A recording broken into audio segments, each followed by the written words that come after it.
Bismillahirrahmanirrahim. Assalamualaikum warahmatullahi wabarakatuh.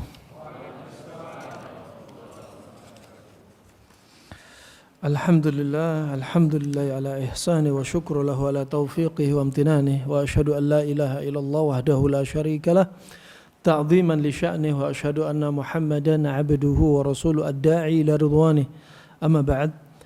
Alhamdulillah, kami ucapkan syukran jazilan wa jazakumullah khair kepada pihak DKM, ya, pihak panitia dari Bali Mengaji pada kesempatan malam ini dalam rihlah safari dakwah di Bali. Kita mengambil tema dengan bahayanya hasad bagi jasmani kita. Rahimana wa rahimakumullah. Perlu difahami bahwasanya penyakit ada dua, penyakit al-abdan juga penyakit al-qulub. Penyakit itu dibagi menjadi dua, penyakit badan jasmani dan juga penyakit hati. Penyakit hati sangat banyak. Penyakit hati terkait dengan hati kita, kalau dalam bahasa Indonesianya yaitu jantung kita. Penyakit hati diantaranya seperti riya, sum'ah, ya, iri, dengki, hasad, ya, mudah marah, termasuk baperan, itu penyakit hati. Ya. Juga sebenarnya Allah dan Rasulnya mengingatkan akan bahaya penyakit hati, terutama penyakit hati yang akan kita bahas, ya, yaitu tentang hasad. Nah, tentang hasad, sampai Allah Subhanahu wa taala menjadikan dalam surat, yaitu surat Al-Falaq, ya, sampai disebutkan di situ tentang hasad. Kenapa? Saking bahayanya. Dan Nabi SAW juga menyebutkan dalam hadis yang sangat banyak sekali terkait dengan hasad.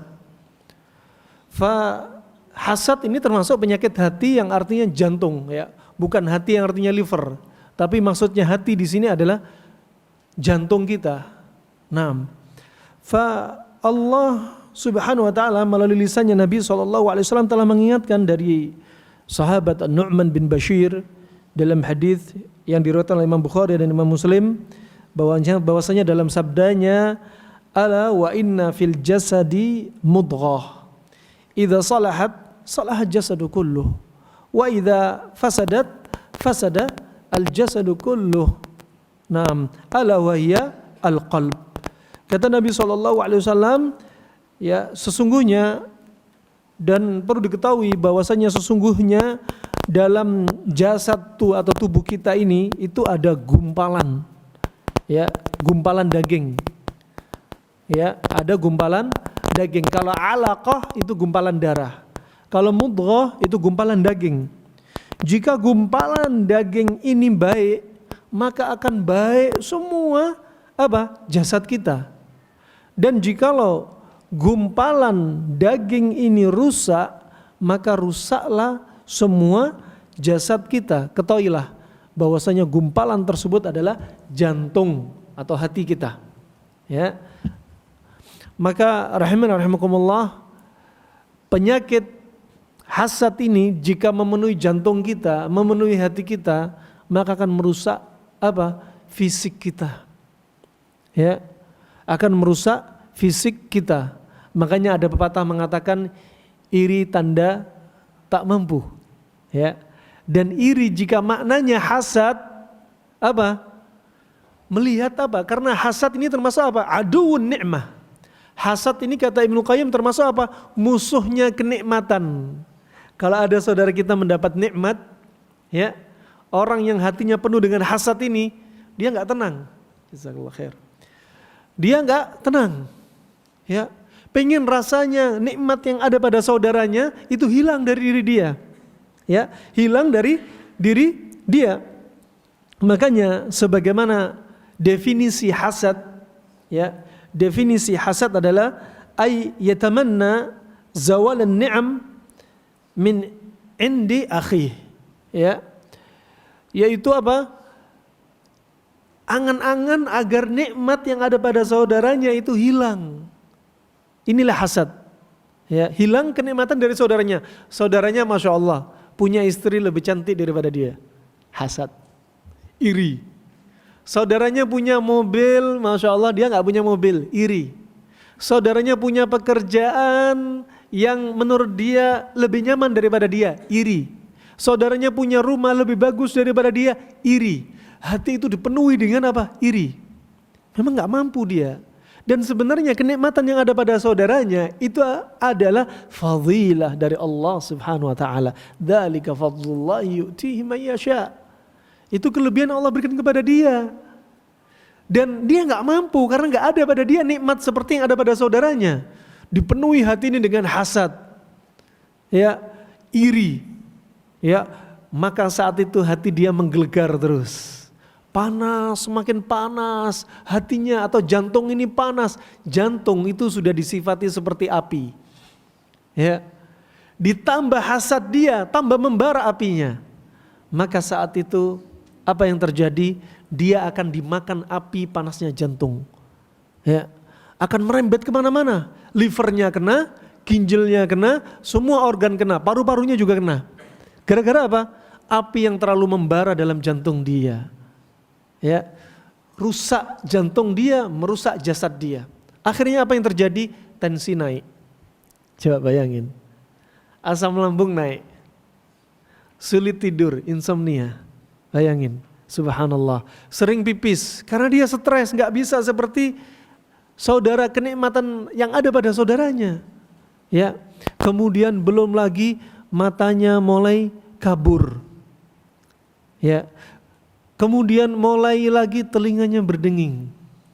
Muncul pula fisik yang lainnya, kepalanya keliengan.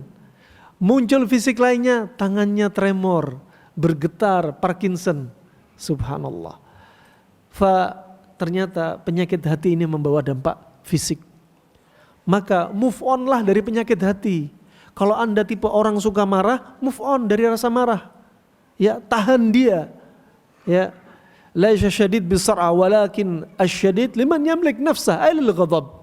Bukanlah orang yang perkasa, itu orang yang bisa menjatuhkan lawannya, tapi yang bisa menahan amarahnya tatkala marah. Itu pikir mindset.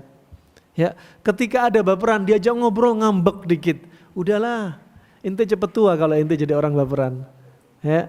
Nah, ketika subhanallah dia ada satu masalah langsung panik, takut berlebihan. Mudah marah, mudah iri. Subhanallah. Ini semua penyakit hati. Kalau enggak diobatin apa? Anda bakal cepat tua gara-gara penyakit hati. Penyakit hati bikin kita cepat tua. Cepat keluar uban sebelum waktunya. Nah, kulit cepat keriput. Nah, Masya Allah. Sekali lagi enggak ada manfaatnya. Cepat move on dari penyakit hati. Akan kita sebutkan nanti apa terapi dari hasad, iri dan dengki ini. Nah, rahiman wa rahimakumullah jami'an. Hasad ini termasuk kezaliman. Kalau kita menghasati saudara kita, berarti kita sudah mendolimi saudara kita. Mendolimi saudara kita plus kita mendolimi diri kita sendiri. Nah, makanya Allah Subhanahu wa taala ya menjadikan surat ini ingin menjelaskan kepada kita. Ya, ingin menjelaskan kepada kita. Allah Subhanahu wa taala berfirman dalam surat Al-Falaq ayat yang kelima, "Wa min syarri hasidin idza hasad." Dan dari kejelekan orang tukang hasad, tukang iri jika dia hasad. Allah sebutkan di sini idza hasad. Orang tukang iri jika hasadnya muncul. Di sini menunjukkan kadang tukang hasad hasadnya itu enggak membahayakan. Tatkala kapan? Tatkala dia sedang disibukkan dengan urusan dia sendiri. Enggak sibuk dengan urusan saudaranya. Enggak sibuk dengan urusan orang lain. Ya. Makanya idza hasad. Allah sebutkan apa? Kita dianjurkan untuk apa? Berlindung dari tukang hasad jika hasad.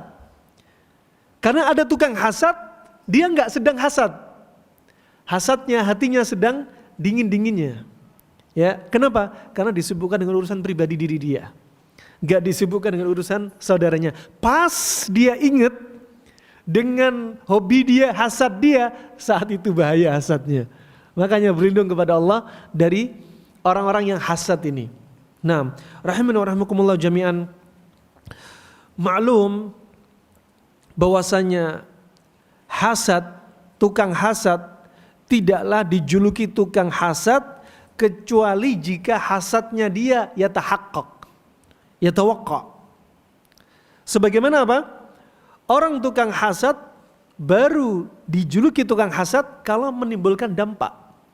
Seperti tukang pukul baru nampak kalau dia sudah mukul, ya.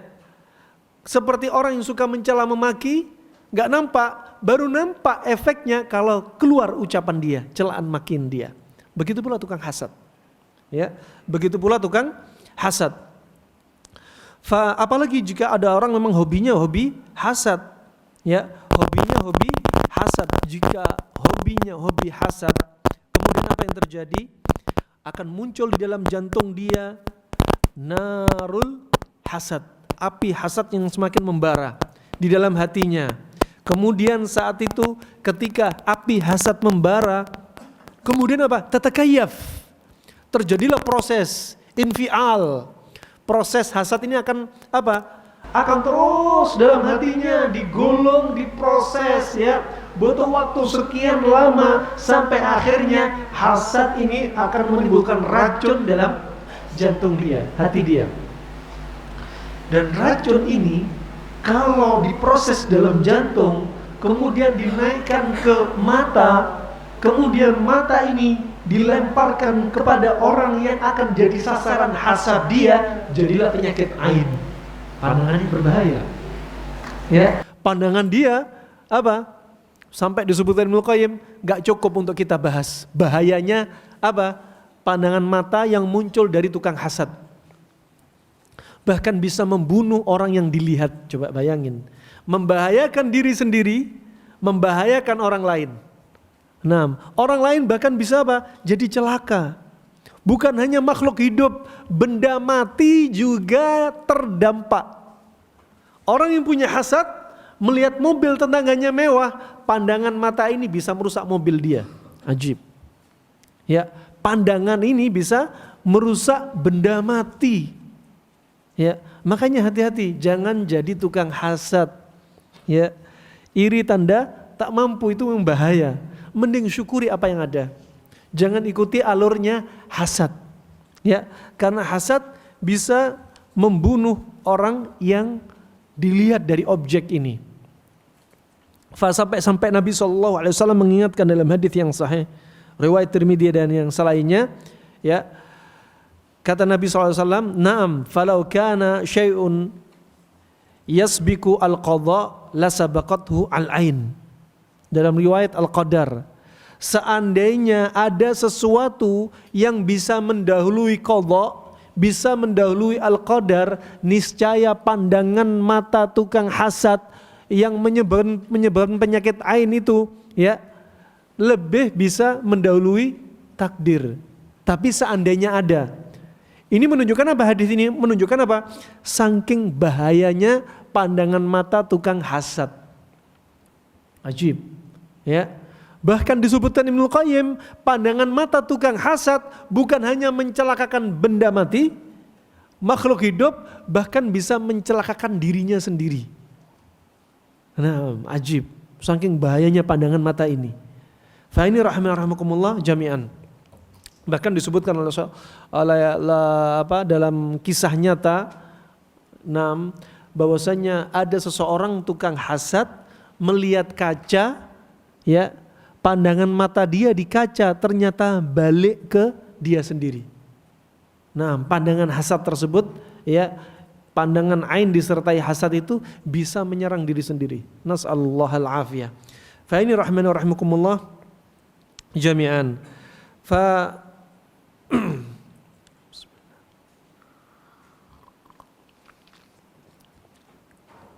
penyakit hasad ini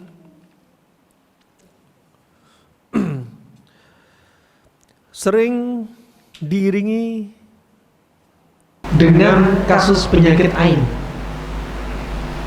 semua pandangan mata ain itu mesti ada hasad.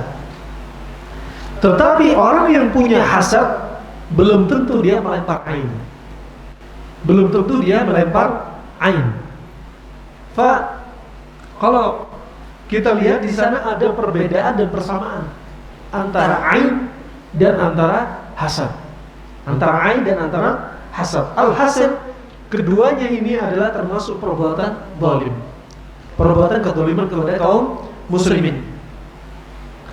Dan pandangan mata ini memang sangat membahayakan. Pandangan mata orang yang hasad ini sangat membahayakan. Ya, membahayakan orang lain ataupun diri sendiri. Membahayakan diri sendiri, kita terjatuh dalam kezaliman. Membahayakan orang lain, bahkan bisa mencelakai orang lain. Bahkan pandangan itu juga bisa balik kepada kita sendiri. Ya. Disebutkan oleh Ibnu Qayyim rahimahullah ta'ala, jangankan pandangan mata orang tukang hasad, ada satu hewan, satu jenis hewan, ya, yang pandangan hewan ini ternyata bisa membahayakan manusia. Pandangannya, hanya pandangannya itu bisa membahayakan manusia. Hewan apa itu?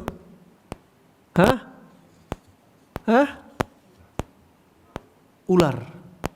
Disebutkan Nabi SAW. Ya, yang Nabi sudah mewasiatkan, uqtulul hayyat, bunuhlah ular-ular. Kemudian disebutkan spesialnya lagi, mim babil khas, apa kata Nabi SAW?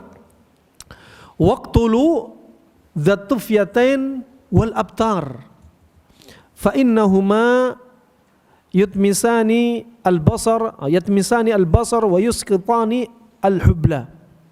Ya, riwayat Imam Bukhari dan Imam Muslim. Kata Nabi SAW, dan bunuhlah ular dzatufyatain. Disebutkan Nabi ciri-cirinya, ya, dzatufyatain. Kemudian ulama menyebutkan dzatufyatain itu ular seperti apa? Yaitu ular yang di punggungnya itu ada 2 garis putih. Ya. Ular yang di punggungnya ada 2 garis putih, itu dzatufyatain. Ya. Kalau ular weling kan lain, garis putihnya kan garis-garis melingkar. Kalau ini enggak, dari depan ke belakang. Dan al-abtar yaitu ular yang disebutkan oleh para ulama, disebutkan diantaranya ular yang pendek, buntung. Ada yang menyebutkan ciri-cirinya warnanya biru, ada yang menyebutkan panjangnya hanya 1 jengkal. 2 ular ini kalau ngelihat manusia bisa buta matanya manusia nih. Kalau dilihat sama ular. Ya, dan ular ini kalau ngelihat wanita hamil bisa keguguran, coba ajib. Ini pandangan matanya ular nih. Ya, pandangan matanya orang yang hasad bisa lebih berbahaya daripada ular. Nas'alullahal afiyah. Ulama khilaf, di antaranya ada yang mengatakan ular ini baru bisa membutakan mata dan bisa menggugurkan kandungan kalau ular tersebut menggigit. Ya, kena gigitan dan racunnya masuk. Ini pendapat yang pertama.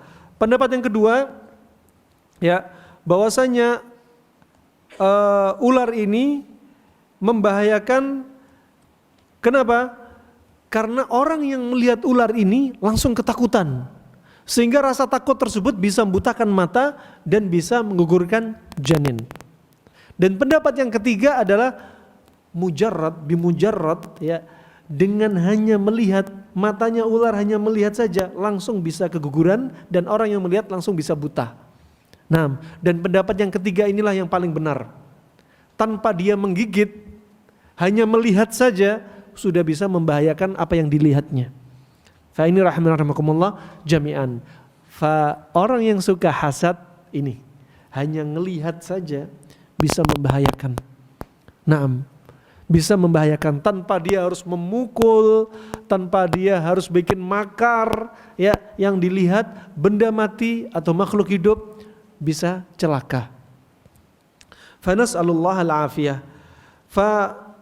Kalau kita perhatikan, jantung ini terkait dengan roh kita. Jika jantung ini ternyata disertai hasad dan hasadnya sangat kuat, ruhnya sangat jelek, sehingga hasad ini akan semakin membara, maka saat itu hasad ini akan memakan diri dia sendiri, ya, tua dan mati karena hasad dan bisa mencelakakan orang lain. Ya. Sebaliknya, kalau roh ini kosong dari pikiran hasad, seperti apa kata Ibnu Qayyim, kal khasyab, seperti kayu. Ya. Dia diam saja, enggak akan menimbulkan bahaya, ya, enggak akan menimbulkan bahaya. Tetapi kalau ternyata diisi roh, maka roh ini jika buruk akan membahayakan diri dia dan orang lain. Nas'alullahal afiyah. Maka roh yang akan memengaruhi hati terkait dengan hasad. Nah, yang mana hasad itu perlu diproses dan diolah. Berapa banyak orang yang subhanallah, orang yang masya Allah badannya kurus, posturnya pendek, tapi hasadnya, hatinya sangat panas. Kalau ngelihat bisa membahayakan. Orangnya kecil, kurus, pendek, tapi apa? Sangat bahaya hati dia. Sangat bahaya mata dia. Berapa banyak masya Allah orang tubuhnya besar, tinggi, gemuk, tapi hatinya dingin. Ya, kenapa? Karena hati dia sedang tidak atau tidak ada padanya kotoran-kotoran hasad. Penyakit hati berupa hasad. Ya, maka sangat disesalin kalau tubuhnya ringan, ringkih, kurus, pendek, tapi hatinya sangat berat. Berat dan apa? Dengan timbangan hasad. Nas'alullahal afiyah. Fa rahimana wa rahimakumullah, hasad ini juga sering dilemparkan oleh musuh-musuh Allah di zaman Nabi SAW dari orang-orang kufar, ya, sehingga Allah sebutkan dalam surat Al-Qalam ayat 51, wa iyyakadul ladzina kafaru la yuzlikunaka bi absarihim lamma sami'u dzikr. Ya, dan orang-orang kafir nih, mereka itu hampir mencelakakan Nabi SAW, hampir menjerumuskan Nabi SAW dengan apa? Bi absarihim, dengan pandangan mata mereka. Orang kafir waktu itu sangat hasad sama Rasulullah. Kenapa? Ya, di antaranya ada pun orang Yahudi hasad. Kenapa? Bukan muncul Nabi dari kalangan mereka, kok dari kaum Quraisy yang muncul hasad. Dan yang pertama kali makhluk Allah, ya, bapaknya hasad, bapaknya tukang hasad siapa? Siapa? Iblis laknatullah alaih. Dia hasad sama Nabi siapa? Nabi Adam. Ya, sehingga dia enggak mau sujud. Ya, dia mengira bapaknya Qiyas juga iblis, bapaknya hasad, bapaknya Qiyas juga iblis, Qiyas fasid. Ya. Nah, yang dia menganggap bahwasanya api itu lebih baik daripada tanah. Dan dibantah oleh Ibnu Qayyim rahimahullah dengan bantahan yang sangat banyak. Nah, fa ini rahimakumullah, ya. Mereka juga orang-orang kafir juga gitu, hasad dengan Nabi. Sudah hasad dengan Nabi, benci sama Nabi, jadi apa? Jantung mereka, hati mereka semakin panas ketika melihat Nabi, sampai hampir mencelakakan Nabi SAW. Tapi enggak celaka, kenapa? Karena Allah yang jaga. Ya, Allah yang menjaga Nabi SAW. Ya, kalau enggak bisa-bisa Nabi kena ain, karena hasad mereka yang sangat kuat. Nah, karena hasad mereka yang sangat tinggi, ya, apinya yang sudah membara begitu besar. Nah, rahimakumullah, ya, orang-orang hasad ini, ya, kalau dari urufnya orang Arab itu paling ditakuti. Hasad paling ditakuti. Kenapa? Kalau hasad kemudian terjatuh pada berikutnya ain, itu subhanallah termasuk jarimah, tindakan kriminal. Di Arab termasuk tindakan kriminal. Dalam syariat juga termasuk kezaliman. Nah, orang-orang Arab, kebiasaan orang-orang Arab, ya, itu untuk menolak bala, menolak ain dari pandangan mata orang yang hasad, mereka biasa menggunakan al-washm. Al-washam itu seperti tato, tapi bukan tato yang Anda bayangkan seperti di Indonesia. Seperti apa? Di mukanya diiris kemudian dijadikan tato, di pipinya, di hidungnya. Alasannya apa? Untuk menolak ain. Makanya ketika Nabi SAW menyebutkan al-ain hak, penyakit ain itu hak adanya, benar-benar ada. Sampai Nabi mengabarkan kepada para sahabatnya, seandainya ada yang mendahului takdir dan qadha, niscaya ain, pandangan mata ini mendahului takdir dan qadha karena saking bahayanya. Nah, maka itu Nabi mengatakan al-ain hak, pandangan mata itu hak. Hadis muttafaqun alaih. Kemudian Nabi juga menyebutkan hadis yang lainnya, ya, para sahabat meriwayatkan naha anil washm. Nabi melarang dari tato. Ya, termasuk tato untuk menolak ain. Karena orang Arab kebiasaan untuk menolak ain bikin tato.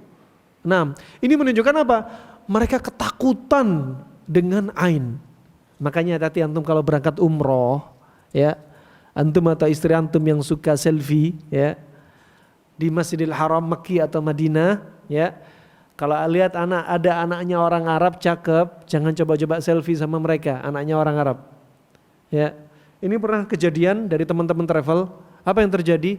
Tiba-tiba bapaknya memanggil polisi, dan si yang ngambil foto dan yang foto bareng dipenjarakan. Gara-gara apa? Ngambil foto anaknya orang Arab. Kenapa? Mereka takut sama ain. Khawatir pandangan gara-gara foto mereka, pandangan mata mereka ini bikin anaknya mereka celaka. Jadi apa? Saking takutnya panggil polisi, ditangkap. Nah, antum selfie antum, urusan antum, ya. Tapi jangan coba-coba sama, ya, mereka. Nah, fa ini rahimakumullah jami'an.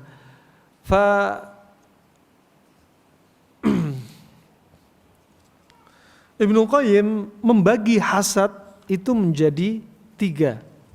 Ya, Ibnu Qayyim membagi hasad menjadi 3. Yang pertama, hasad, ya, muncul di dalam hati tapi kita berusaha melawannya. Gak ada dosa yang seperti ini dan tidak dianggap dosa. Muncul antum tiba-tiba, ya Allah, saudara antum punya sesuatu dari nikmat dunia, ya, kemudian apa? Antum mau muncul hasad, tapi antum lawan, bahkan apa?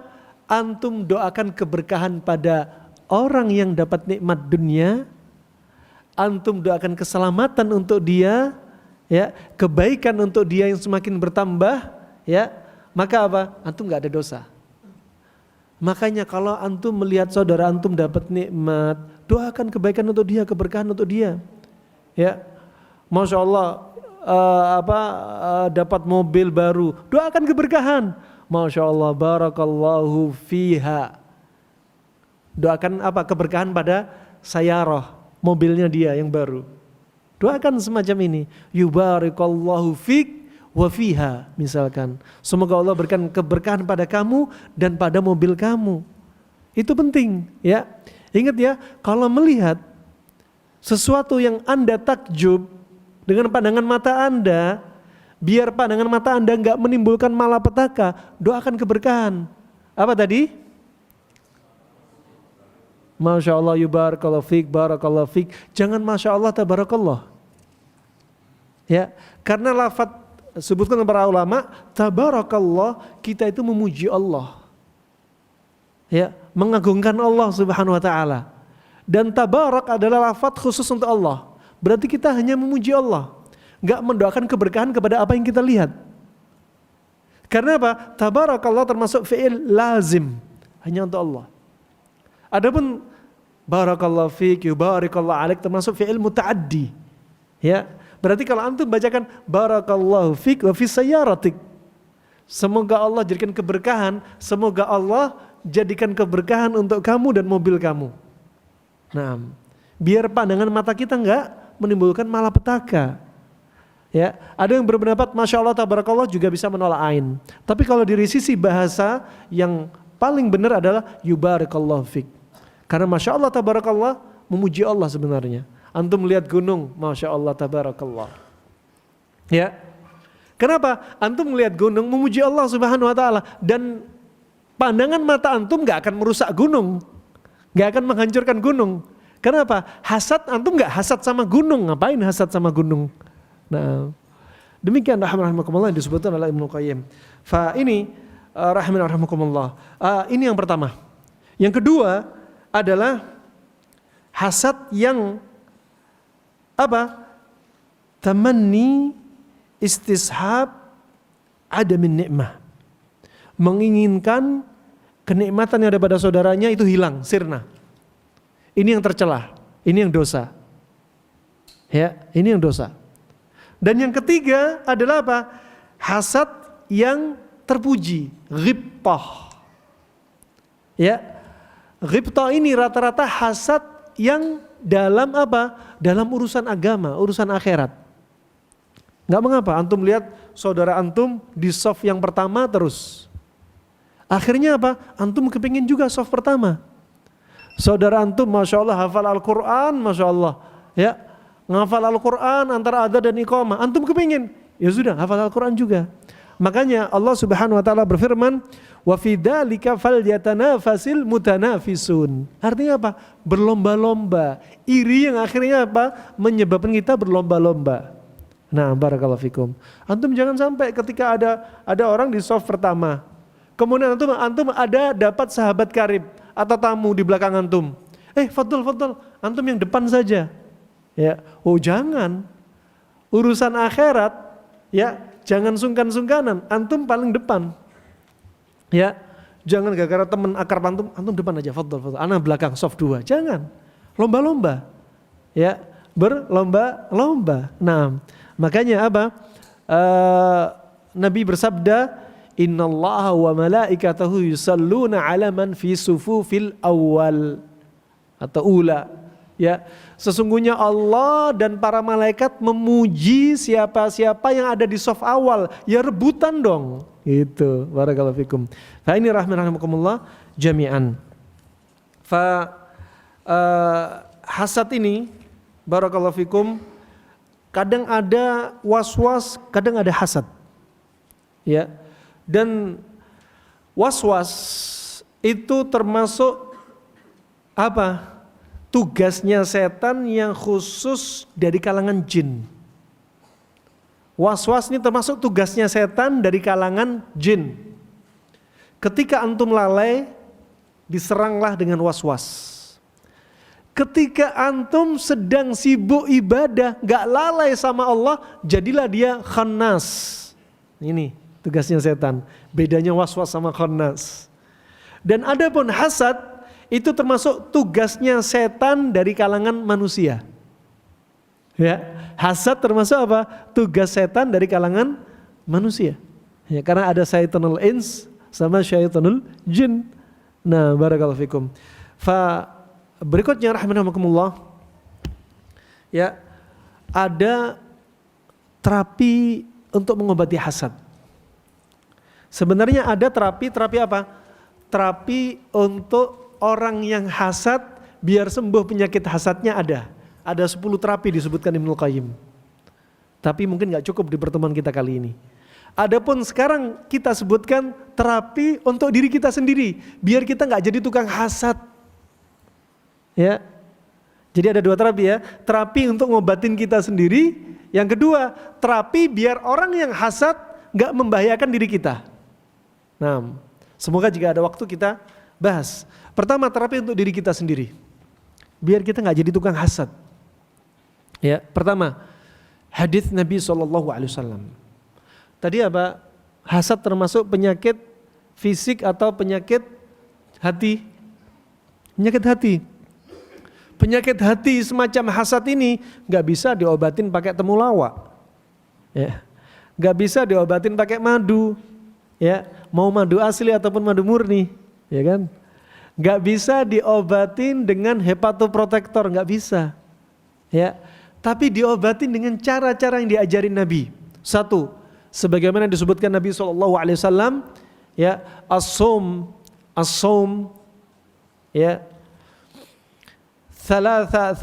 as-sawm 3 ayyam min kulli syahr yudhibu wahras sadr. Kata Nabi apa? Puasa 3 hari dalam setiap bulan itu menghilangkan wahra as-sadr. Puasa apa ini? Ayyamul bid. Pada tanggal berapa aja?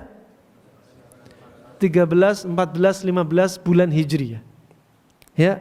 Menghilangkan wahra as-sadr. Wahra as-sadr yaitu penyakit hati. Seperti apa? Iri, dengki, hasad. Suka marah. Ya. Nah, ini penyakit-penyakit hati. Suka pengen berbuat riya dan sum'ah. Ini penyakit-penyakit hati. Dan diobati dengan puasa apa? 3 hari dalam sebulan di tengahnya, 13, 14, 15. Para ahli kedokteran klasik menyebutkan, ketika hari itu adalah hari di mana tubuh ini terlalu banyak sifat panas berlebihan. Rutubah, panas dan apa? Uap yang terlalu banyak. Ajib. Makanya kalau kita panas berlebihan di dalam tubuh, makanya di antaranya ada sunnah waktu berbekam pilihan Nabi tanggal berapa? 17, 19, 21. Karena waktu yang paling efektif. Terjadi apa? Ghalayanil qalb. Hati itu sedang mendidih.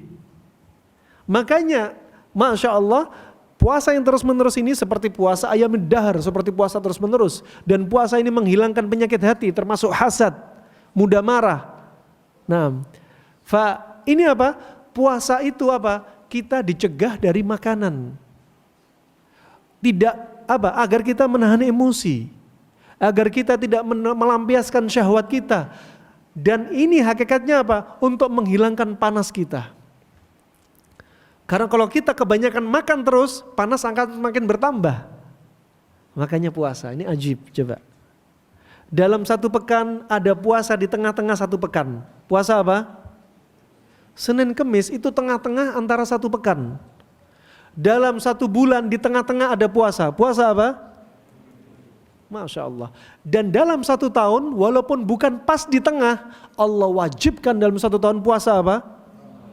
Ini adalah rahmah dari Allah Subhanahu wa taala. Dijuluki dengan bioritme tubuh kita dengan puasa. Itu hikmah dari Allah, sayang Allah sama kita. Cuma kalau puasa Ramadan gak jadi wajib, gak banyak orang yang puasa. Nah, karena wajib akhirnya orang puasa. Itu pun masih banyak yang ngelanggar, gak puasa, batal sengaja. Padahal hikmahnya Masya Allah. Ya, fa ini rahimahumullah, patut kita syukuri dari nikmat Islam ini. Nah, kemudian jangan lupa ya, biar nggak hasad, banyak berdoa. Ya, banyak berdoa. Ya, Allahumma inni a'udzubika min syarri nafsi, min syarri sam'i, wa min syarri basari, wa min syarri nafsi, wa min syarri qalbi, wa min syarri mani. Subhanallah. Ya Allah, aku berlindung kepadamu ya Allah dari buruknya pendengaranku, dari buruknya pandangan mataku, dari buruknya jiwaku, dari buruknya hatiku atau jantungku ini, dan dari buruknya spermaku. Coba sampai diajarin tuh.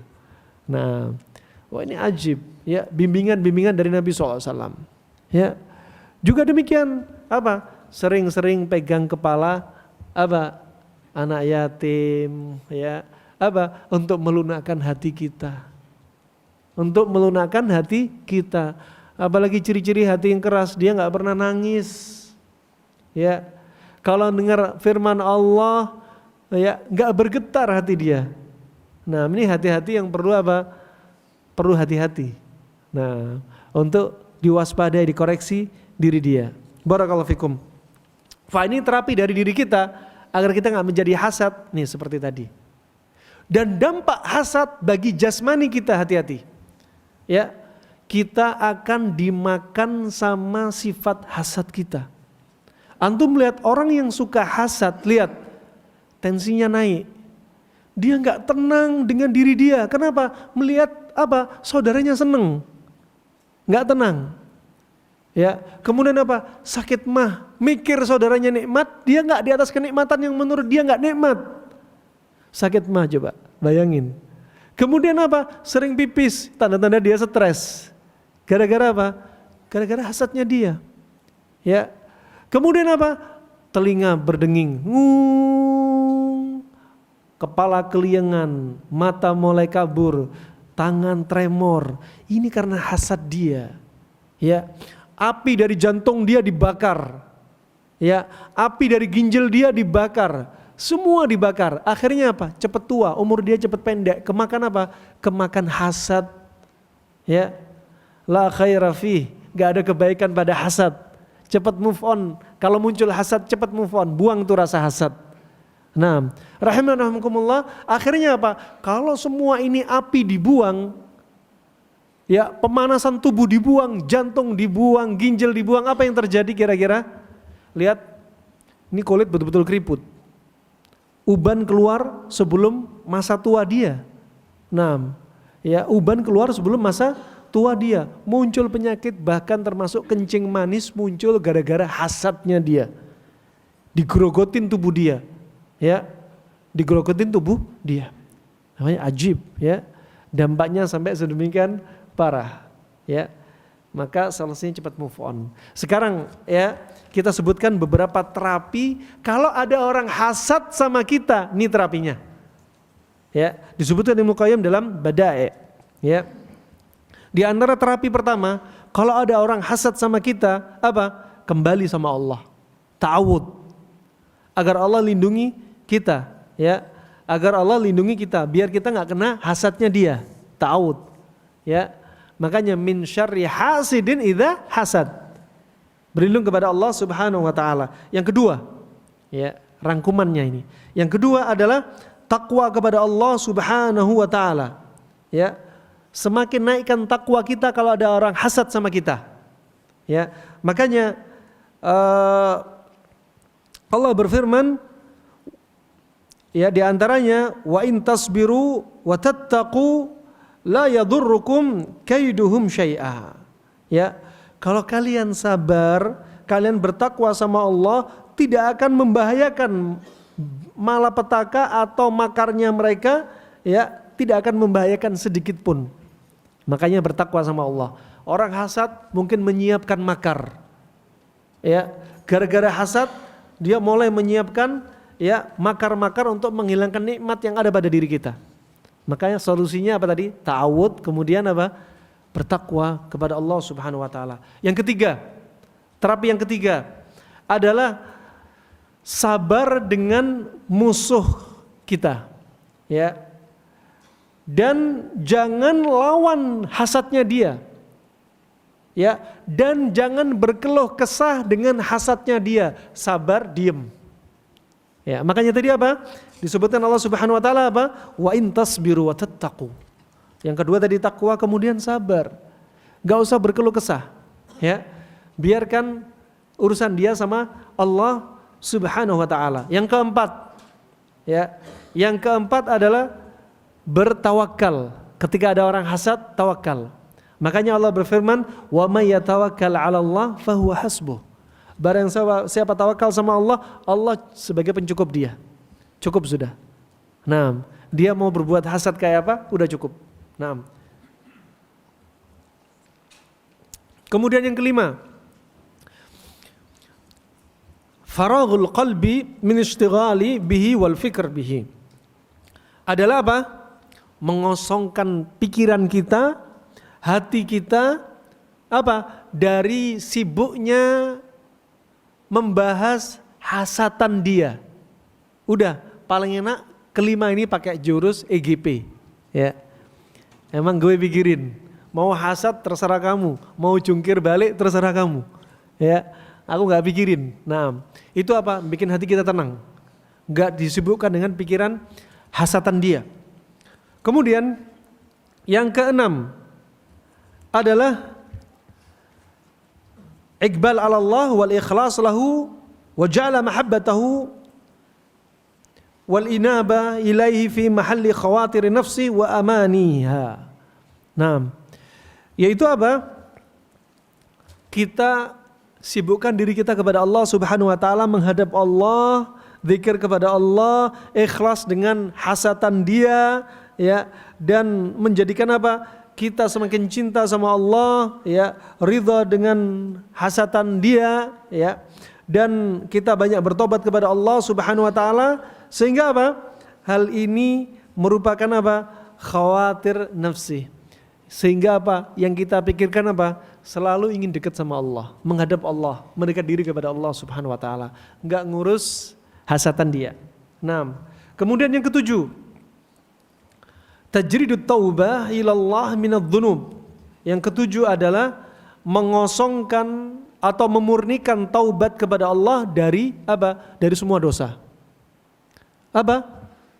Memurnikan taubat kita kepada Allah Subhanahu wa taala dari semua dosa. Kenapa? Karena seseorang hasad kepada kita bisa jadi karena dosa kita. Karena kita punya dosa, kemudian si fulan hasad sama kita, itu apa? Untuk menghapus dosa kita. Maksudnya apa? Ya jangan banyak berbuat dosa, taubat sama Allah Subhanahu wa taala diri kita. Nah, sehingga apa? Tukang hasad ini apa? Tidak menjadi bala musibah bagi kita dengan hasatan dia kepada kita. Kemudian yang berikutnya, yang kedelapan adalah banyak-banyak bersedekah dan banyak berbuat baik semampu Anda. Ya, karena hal tersebut apa? Untuk menolak apa? Penyakit. Ya, termasuk mengobati penyakit. Dawu mardhakum bisadaqah, obatilah penyakit kalian dengan sedekah. Ya, termasuk diri kita kalau ada penyakit hati, banyak-banyak sedekah. Termasuk dengan sedekah kita untuk menolak hasatan mereka. Sedikit lagi, yang kesembilan adalah ini yang paling sulit. Sebab yang paling sulit untuk mengobati penyakit hasatan saudara kita adalah apa? Undang saudara kita, kasih hadiah saudara kita. Undang makan. Ini orang benci sama kita diundang makan, coba ajib. Nah, yang ke-10 yang terakhir adalah tingkatkan tauhid kita. Ini paling tinggi. Ini yang paling tinggi. Insyaallah ini saja adzan ya. Nah, setelah adzan salat Isya selanjutnya kita lanjutkan dengan tanya jawab biidznillah. Alhamdulillah wassalatu wassalamu ala nabiyyina Muhammadin sallallahu alaihi wa ala alihi wa ashabihi ajmain. Amma ba'd. Tafadhal, kalau ada pertanyaan tafadhal. Kalau bisa dari kertas, dari kertas. Ditulis di kertas. Bapak, ibu-ibu, saudara dan saudariku, fadhal, tafadhalu.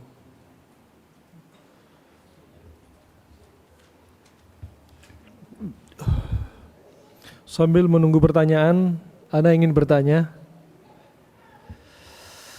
Pertanyaan pertama, siapa yang bisa jawab? Angkat tangan dulu. Nah, biar lebih gentle gitu ya. Jadi angkat tangan dulu baru pertanyaannya. Nah, saya yang bisa jawab siapa? Tafadhal.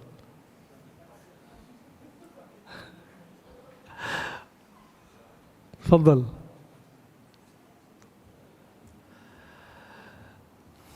Masya Allah, mana?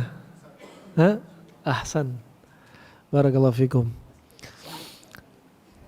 Coba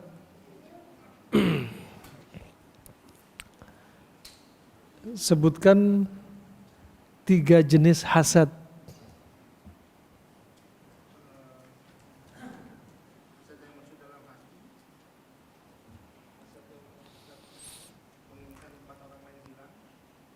Ya. Ghibtah. Nah, ghibtah yang pertama hasad, muncul hasad kemudian dilawan. Nah, ahsan. Saya nggak bawa door prize-nya ini. Tapi pertanyaan kedua. Pertanyaan yang kedua. Nah, apa kira-kira bedanya ain sama hasad? Apa bedanya ain sama hasad? Apa bedanya ain dan hasad? Siapa menjawab? Ya, siapa yang mencoba menjawab? Nah, tafadhal.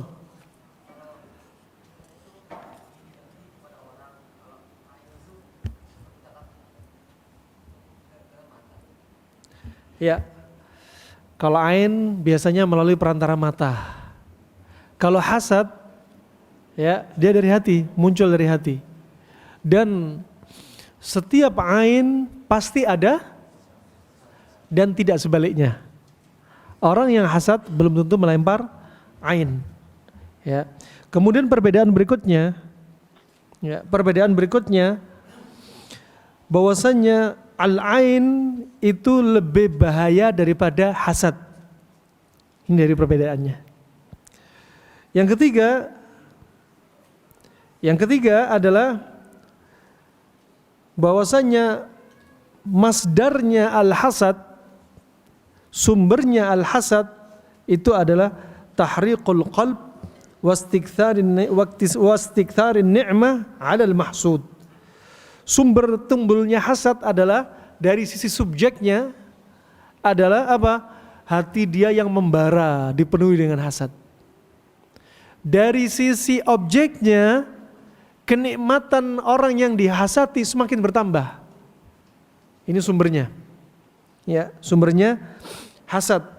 Adapun sumbernya ain adalah inqidah bi nadharihi atau bi nadratil ain, ya. Sumbernya adalah yaitu menumpuknya dari yang mana ain ini sebagai perantaranya, ya, kemudian disertai ruh yang jelek baru dilemparin, ya, baru dilemparin tuh ainnya. Nah, itu diantara perbedaannya hasad dengan ain. Hasad dengan ain. Tapi ada pertanyaan? Ada kertas-kertas? Pertanyaan, tafadhol dikumpulkan. Tapi pertanyaan bagus. Bagaimana cara mengetahui kalau orang itu hasad kepada kita? Ya. Cara mengetahui orang itu hasad sama kita, pertama, hasad ini nggak nampak. Karena apa? Dia termasuk amalan qalbiyah, amalan hati. Ya. Amalan hati itu bisa amalan hati berupa ketaatan, bisa kemaksiatan. Amalan hati berupa ketaatan seperti apa? Ikhlas, tawakal, seperti niat, ya, cinta karena Allah, benci karena Allah, ya. Itu termasuk amalan-amalan hati dalam perkara ketaatan. Adapun amalan hati dalam perkara kemaksiatan seperti ini, hasad, ya. Kita nggak tahu orang itu hasad sama kita apa enggak. Kenapa? Karena hasad tersembunyi, ya. Dan Allah dan Rasulnya tidak memerintah kita untuk apa? Membelek, membuka dadanya. Ini orang hasad apa enggak? Kita enggak tahu, ya. Nah, tetapi kadang ada gejala-gejala seseorang itu hasad dengan kita, ya. Ketika dia banyak curhat, curcol, ya, cerita-cerita ke teman-temannya, akhirnya nyampe kepada kita, ternyata ada kadang hasad seperti ini. Nah, nampak melalui apa? Melalui gejala aja, simptom aja. Nah, tetapi asalnya dia dalam hati, amalan hati. Kadang orang pintar menyembunyikan hasadnya. Ya, sekali lagi, terkadang apa yang ada di dalam hati juga nggak bisa disembunyikan. Kalau sudah hasadnya sudah numpuk, membara, kalau ketemu sama orang yang dihasati, muka itu nggak bisa disembunyiin. Apalagi pandangan mata dia nggak bisa disembunyiin. Antum lihat, ketika ada orang takut itu termasuk hati apa badan? Hati kan? Nah, termasuk hati. Ketika orang takut, mukanya warnanya apa? Takut, pucet. Dalilnya apa coba? Firman Allah, ya Allah. Firman Allah. Kalau orang takut mukanya pucat, dalilnya apa? Wujuhu yawma idzin. Wujuhu apa artinya? Masya Allah, hufat banyak, tanya artinya diam semua. Ya, pada hari itu wajah mereka apa? Jadi pucat, musfirah. Ya, makanya ada kalau penyakit kuning namanya marad sifar. Penyakit kuning, kalau ada matanya kuning, tangannya kuning, itu namanya marad sifar. Ya. Dan juga demikian orang juga pucat juga gitu. Ketika melihat sesuatu yang menakutkan, dia apa? Mukanya pucat. Ya, mukanya pucat. Ya. Khas ini kalau takut mukanya pucat. Ya. Kemudian kalau ada orang cinta atau benci, mukanya warnanya apa? Merah. Menunjukkan apa? Hati ini nggak bisa disembunyiin. Ya, kalau sudah membludak, menggelegar tuh hasadnya, udah kelihatan dari wajahnya. Ya, kelihatan dari wajahnya, nggak bisa disembunyiin. Makanya wajah itu kadang kita tahu dia, kadang ketika ditanya berdusta, kadang kelihatan. Ya, ada mimik-mimik wajah ya yang nggak bisa disembunyikan, gerakan bibirnya, matanya, pandangannya seperti apa. Nah, nasallahu afiyah itu zahirnya saja. Tapi apa? Asal hukumnya kita kepada saudara kita husnudzon. Ya, jangan gampang suudzon. Wah, itu fulan hasad sama ana itu. Lo kok tahu? Ini amalan-amalan hati kok, jangan asal tuduh. Nah, karena kebanyakan asumsi itu kebanyakannya dosa, salah kebanyakan. Nah, dan bagaimana cara kita menghindari penyakit ain dari orang ke kita ketika kita memiliki mobil baru misalnya. Antum memiliki mobil baru, istri baru, rumah baru, hati-hati dari pandangan ain. Nah, subhanallah rahimakumullah. Ya, pertama untuk diri kita jangan lupa zikir pagi petang sebagai benteng kita. Kata Ibnu Qayyim apa? Sebagai perisai diri kita untuk membentengi dari serangan setan. 6. Zikir pagi petang, jangan lupa. Kemudian kalau dari sisi orang yang melempar ain atau orang yang melihat sesuatu takjub, pertama, 1, biar pandangan mata kita nggak berbahaya pada tetangga kita yang punya misalkan sesuatu dari dunia yang indah, kita doakan barakallahu fik, yubarikallahu alaik, seperti demikian. Biar pandangan mata kita nggak menimbulkan bahaya. Dalilnya datang dalam riwayat, diriwayatkan oleh Abu Umamah dari bapaknya Sahal bin Hunayf, yang waktu itu Sahal bin Hunayf adalah seorang laki-laki yang kulitnya putih. Ya, waktu itu dia ingin mandi, ngelepasin baju, tinggal tersisa sarungnya. Kemudian Amir bin Rabi'ah, sahabat yang lain, ngelihat kulitnya Sahal bin Hunayf yang sangat indah, putih, sampai dia berkata apa? Wallah, aku gak pernah melihat kulit semacam ini. Kulit seperti kulit wanita yang dipingit, Masya Allah. Langsung apa? Ya takhabbat, jatuh kejang. Tuh, kenapa? Kena ainnya siapa? Amir bin Rabi'ah. Kemudian Nabi mendapat kabar ini, datang Nabi.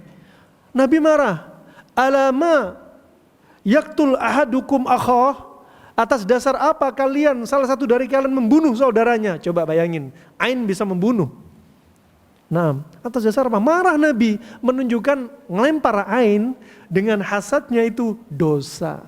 Sampai marah. Kalau enggak dosa enggak akan marah Nabi.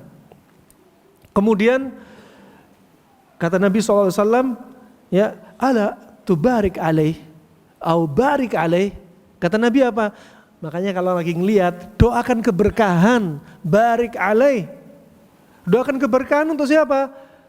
Dari Allah untuk dia. Makanya lafadznya bukan Masya Allah tabarakallah, tapi apa? Masya Allah yubarikallah alaik, yubarikallah fik, Allahumma barik alaik misalkan. Ini yang disebutkan Syekh bin Baz rahimallahu ta'ala. Dan ini yang betul dalam sisi bahasa Arab. Nah, karena Masya Allah tabarakallah, kita hanya memuji Allah tanpa mendoakan keberkahan untuk yang objek kita lihat. Ini yang sering salah di dunia maya. Nah, ada yang berpendapat Masya Allah tabarakallah juga bisa menolak ain. Tapi yang benar dari sisi pelafatan adalah Masya Allah yubarikallah alaik. Karena lafaz tabarak itu hanya untuk Allah. Kita hanya memuji Allah. Lafaz tabarak. Nah, antum gak boleh bilang tabarakallah alaik. Gak boleh loh ya. Karena tabarak untuk Allah, sesuatu yang untuk Allah digunakan untuk selain Allah bisa terjatuh dalam kesyirikan, syirik lafzi termasuk syirik kecil, hati-hati. Nah, itu ya. Kemudian ya, kalau sudah terlanjur kena, melihat enggak doakan keberkahan, sudah terlanjur kena. Apa yang dilakukan? Ya, dianjurin Nabi untuk apa? Orang yang melempar ain disuruh wudu. Termasuk tadi apa? Amr bin Rabi'ah disuruh wudu, kemudian dimandikan kepada Sahal bin Hunayf. Ada di antaranya disebutkan tata caranya, di antaranya Ibnu Qayyim menyebutkan seperti tata cara mandinya seperti wudu, dibasuh dulu. Ya, seperti wudu. Nah, jadi air wudunya ditampung, kemudian dimandiin. Pernah kami mendapatkan kisah langsung dari murid Syekh Muqbil ketika di Yaman. Pernah waktu itu ada seorang murid yang Masya Allah lisannya kalau mengucapkan syair seperti air yang keluar dari ceret. Di antara ribuan murid-murid Syekh Muqbil, dia membacakan syair yang indah. Ya, nggak ada teks, nggak ada apa, sudah keluar dari mulutnya sangat indah. Tiba-tiba di tengah dia membaca syair, tiba-tiba mulutnya bisu. Coba bayangin, di Indonesia kayak gini nggak ma'ruf. Ada subhanallah, antum mungkin pernah punya anak, baby kecil, tiba-tiba demam, dibawa ke dokter nggak sembuh-sembuh, dikompres nggak sembuh, disuntik penurun demam nggak sembuh, diinfus, Masya Allah nggak sembuh. Ya, antum harusnya jeli, bisa jadi ini kena ain. Ketika tetangga-tetangga pada datang ngelihat nengok baby baru lahir, nggak ada yang ngucapin Masya Allah yubarikallah alaih ala ibnik, nggak ada. Tiba-tiba demam coba. Harusnya ini detail. Oh, jangan-jangan kena ain. Kalau ketemu pelakunya, cari pelakunya, suruh wudu, kemudian mandikan sama air wudu. Selesai. Inilah Tibbun Nabawi. Tibbun Nabawi mengobatin pasien kasus medis sama non medis. Pengobatan kedokteran modern hanya medis, non medis nggak ada caranya. Ya, tapi Rasulullah pengobatan Tibbun Nabawi, pengobatan medis sama non medis. Sampai kata Ibnu Qayyim, Tibbun Nabawi adalah pengobatan yang apa? Qat'iyun mutayaqqanun. Pengobatan yang pasti dan meyakinkan. Kenapa? Sumbernya dari wahyu. Ya, kalau dari kita pelakunya nggak tahu, berarti apa? Kata Rasulullah apa? Suruh meruqyah. Ketika Rasulullah pernah melihat jariyah, ya, jariyah itu budak, bisa dewasa, bisa kecil. Waktu itu Rasulullah melihat apa? Fa inna fi wajhi nadrah, atau saf'ah. Di wajahnya ada saf'ah. Saf'ah ada yang mengartikan hitam agak kemerahan wajahnya. Ya, ada yang mengatakan agak kehitaman di bawah matanya. Ya, kemudian apa kata Rasulullah? Istarqilaha fa inna fiha an-nadrah. Ruqyalah dia karena dia habis kena ain. Ya, berarti orang kena ain kadang nampak. Ya, kadang nampak. Nah, barakallahu fikum. Ana pernah juga mendapati seorang pasien yang Masya Allah 12 tahun sakit GERD. Susah berdiri. Sering opname setiap berapa bulan. Ketika baru ketemu wajahnya seperti agak hitam, aneh. Udah ini bukan penyakit medis ini non medis. Diruqyah sekali dengan izin Allah Subhanahu Wa Taala, besoknya langsung bisa naik motor. Coba 12 tahun, nggak ketahuan ternyata penyakitnya non medis. Coba bayangin, ya, ibadah jadi terganggu. Ya, alhasil di sini kisahnya Syekh Muqbil waktu itu ketika salah satu yang membacakan syair dari muridnya ini tiba-tiba bisu, apa yang dilakukan Syekh Muqbil? Ya, Syekh Muqbil memerintah para hurras, para penjaga pintu untuk menutup pintunya. Setelah itu diperintahkan muridnya keluar melalui pintu-pintu yang banyak itu satu demi satu berwudu dan air wudunya ditampung. Ribuan murid nih disuruh wudu. Setelah dikumpulin airnya, air tadi dijadikan apa? Mandi untuk orang yang bisu ketika itu, langsung bisa bicara. Syuf. Ini Tibbun Nabawi ini. Nah, karena disebutkan dalilnya. Ini contoh, ayat kita harus apa? Mawas diri, ya. Jadi kalau tadi apa? Biar kita nggak ngelempar, pandangan mata kita berbahaya. Apa doakan apa tadi? Keberkahan. Nah, barakallahu fikum. Kalau sudah terlanjur kena, apa yang dilakukan? Mandikan dengan air wudhu pelakunya. Kalau pelakunya tidak ketemu, apa yang dilakukan? Ruqyah sampai sembuh. Itu terapinya. Nah. Barakallahu fikum. Kemudian kalau yang berikutnya untuk anak kecil ini jarang juga dilakukan oleh kaum muslimin, mayoritas kaum muslimin. Anak kita kan nggak bisa dzikir, masih umur 1 tahun, 2 tahun, maka apa? Ditahsin. Tahsin ini dibentengi Seperti yang pernah dilakukan Nabi kepada Hasan dan Husain. Pegang kepala dua-duanya, didoakan, "U'idukuma bikalimatillahi tammati min kulli syaitanin wahama wa min kulli ainin lamah." Itu doain. Kalau anaknya laki-laki, "U'iduka bikalimatillahi tammati min kulli syaitanin wahama wa min kulli ainin lamah." Kalau anaknya perempuan, "U'iduki bikalimatillahi tammati min kulli syaitanin wahama wa min kulli ainin lamah." Itu doain. Kenapa? Karena kata Ibnu Qayyim ada pandangan mata ain, ainul ins dan ainul jin. Manusia bisa melemparkan ain dan jin juga bisa melempar ain. Kita nggak bisa ngelihat jin. Ternyata ada jin yang melihat anak kita takjub, dia bisa melempar ain. Coba ajib. Nah, makanya perlu dibenteng ini diri kita dan anak-anak kita. Pernah ditanya seorang syekh, ditanya, "Syekh, saya sudah bentengi anak saya dengan zikir ini, tapi kenapa masih kena ain?" Iya, anak kamu kena ain ketika kamu sedang lupa satu hari waktu itu lupa membentengi dia. Saat itu ainnya tembus ke anak kamu. Nah, berikutnya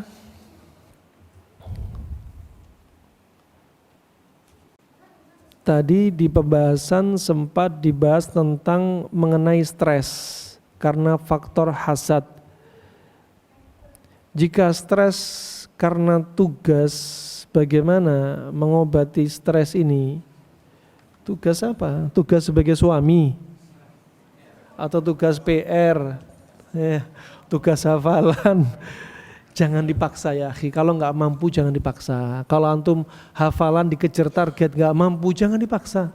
Fattaqullah mastata'tum. Bertakwa sama Allah semampu antum. Ya, antum kalau punya beban tugas dari sekolah, dari ma'had, dari kantor, numpuk di kepala, antum simpen, ada saatnya ini kepala ini meledak, enggak kuat. Ya, makanya hidup sekali itu bikin enjoy. Ya, enjoy dengan apa? Ketaatan sama Allah. Kalau enggak mampu mendatangi semua ketaatan, ya mending sedikit tapi rutin daripada banyak setahun sekali. Ya, sholat tahajud sepekan baru sekali, dari 1:30 malam cerita kemana-mana. Mending sholat tahajud 3:30 daripada sholat tahajud yang 1:30 malam, cuma sekali sepekan. Mending yang setiap malam bisa sholat witir sebelum sholat subuh tapi rutin daripada banyak tapi nggak rutin. Ya, demikian pula kalau antum sebagai santri, ya hati-hati. Al-ilm idza akhadha al-kull dhahaba al-kull. Ilmu itu kalau diambil rame-rame, perginya rame-rame.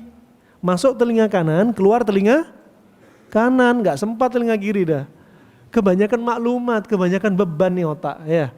Nah, barakallahu fikum, semampu antum aja, enjoy aja. Nggak mampu ya sudah bilang Ustaz, nggak mampu dah. Nah, mampu anak seperti ini, dibantu sama ustadznya. Oh, la basalaik. Yang penting antum rutin aja semampu antum. Ya, banyak sekali seperti di ma'had-ma'had yang kami dapati selama kami keliling, banyak yang subhanallah yang keluar dari ma'had. Kenapa? Sudah nggak mampu lagi.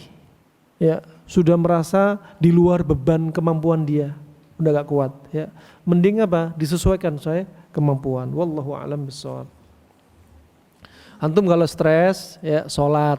Ya. Nah, kalau stres, banyak stres sholat. Banyak zikir, Allahumma inni a'udzubika minal ghammi wal hazani wal ajasi wal kasali wal bukhli, dan seterusnya ya. Kemudian juga ketika stres, antum banyak-banyak konsumsi tepung gandum. Ya. Nabi SAW bersabda dari hadis Jabir radhiyallahu an riwayat Imam Muslim, at-talbinatu mujimmatun lil fuadi tudhibu li ba'dil huzn. Ya, talbina tepung gandum itu untuk merilekskan jiwa yang lagi sedih, menghilangkan sebagian rasa sedih. Ya, kenapa? Antum stres, sedih, depresi, gundah gulana itu sifatnya panas. Ya, orang gelisah sifatnya panas.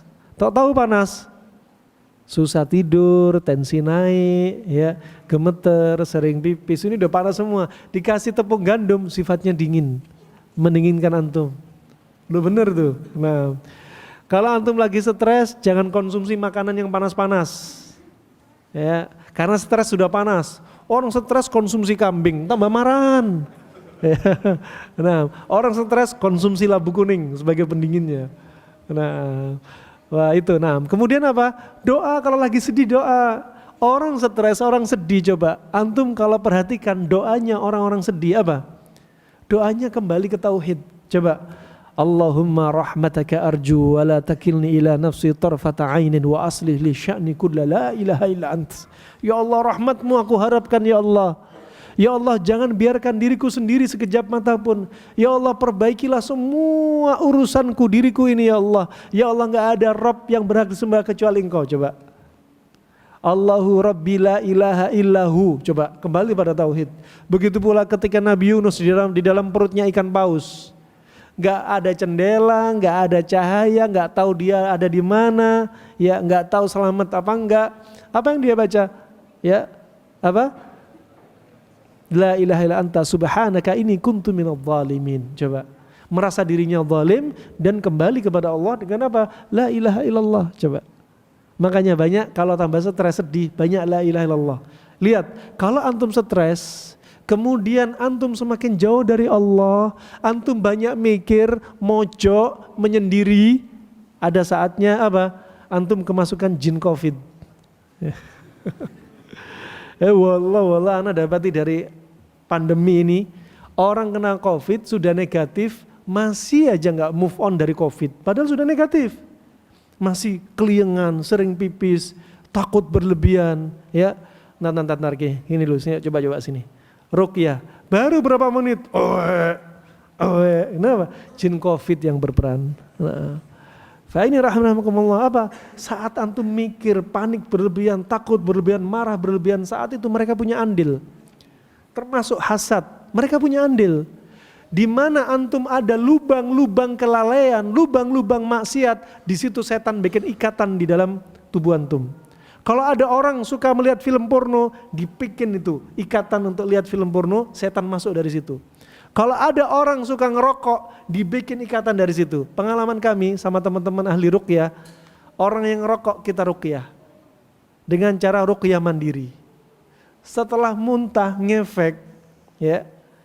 Suruh ngerokok, apa katanya? Rokok rasanya pahit, coba. Yang bikin orang bibirnya manis dari rokok, sebenarnya jinnya dia. Nah, coba terapi, ruqyah penting. Setiap ada kelalaian, kezaliman, di situ mereka akan apa? Bersemayam, itu para syaitan. Nah, ketika ada dendam, si istri dendam sama suami, karena suaminya tambah lagi. Lihat. Wallah sering ini kita dapati. Apa? Saya benci sama suami saya. Dendamnya terus berkobar. Saat itu dia mudah marah, mukanya berubah, gak ada ekspresi yang enjoy dengan hidup. Di ruqyah muntah. Coba ajib. Ya, semua wujud apa? Kita lalai dari Allah, dari pintu apapun, setan akan masuk dari situ. Jadikan pintu. Nah, makanya ruqyah yang paling cakep apa? Tausiah, kajian seperti ini. Kenapa? Mengobati dari dalam. Kalau kita meruqyah, orang yang kesurupan, orang kena sihir, kita masuk seperti alam mereka, kuat-kuatan kita baca Al-Quran. Tapi kalau kita nasihatin dia, hati akan melawan dari dalam. Dan jin juga mendengar. Ya, jin yang berusaha menutupi telinga dia, hati dia akan melawan dari aktivitas jin. Dan saat itu dia semakin sadar dari dalam. Ini yang Masya Allah manjur. Berapa masyayikh yang sudah 3-5 tahun pengalaman ruqyah, cara-cara ini yang mujarrab. Nah, dan sebenarnya kajian-kajian kita semacam ini sebenarnya ruqyah hati kita. Kajian masalah hasad ini seperti ini, itu sebenarnya antum, ana meruqyah diri kita sendiri. Ya, meruqyah diri kita sendiri. Banyak-banyak apa? Kita bercermin dari pintu mana kita sering diganggu oleh syaitan. Ya, nasallallahu alaihi. Hati-hati juga anak-anak kecil yang suka lihat gadget, hati-hati. Anak sering dapati anak-anak kecil sering lihat gadget, apa? Dibilangin orang tua sholat, enggak mau. Dinasihati orang tua marah. Ini sudah usia SMP padahal. Sampai Kemensos sudah berkata, 90% anak umur 12 tahun sudah merasakan video porno. Ya, nasallallahu alaihi. Makanya hati-hati, jangan pejamkan mata Anda dari anak Anda. Jangan biarkan anak Anda leluasa memegang HP. Ya. Mondok sekian lama, dalam satu hari bisa hancur tuh hafalan tuh. Dalam satu hari bisa apa? kita obati lagi dari awal, ya. Kemudian kami coba ruqyah, subhanallah, anak-anak ini masih SMP ini, di ruqyah langsung matanya hitam semua ke tengah. Ya, tangannya kaku. Kita tanya, "Bu, Pak, ini sering lihat HP ya?" "Oh, jangan tanya, Tat. Dari Isya sampai subuh lihat HP." Masya Allah. Dikira pagi petang nih. Nah, Ustadz, saya ingin bertanya, apakah orang yang terkena ain memiliki ciri? Udah tadi, udah dibahas bersama. Nah, insya Allah cukup sampai di sini ya. Semoga bermanfaat untuk Islam wal muslimin ya. Semoga Allah istiqomahkan kita. Semoga Allah jauhkan kita dari semua kejelekan makar-makar jin dan syaitan ya. Semoga Allah wafatkan kita dalam keadaan husnul khatimah, dan semoga Allah jadikan pemimpin kita yang selalu diberi hidayah oleh Allah Subhanahu wa taala, dan semoga Allah hancurkan musuh-musuh Allah yang ingin membuat makar di negeri ini, dan jadikan kita orang yang aman di negeri kita sendiri. Amin ya rabbal alamin. Wa billahi taufiq wal hidayah. Subhanakallahumma bihamdika asyhadu an la ilaha illa anta astaghfiruka wa atubu ilaik. Wassalamualaikum warahmatullahi wabarakatuh.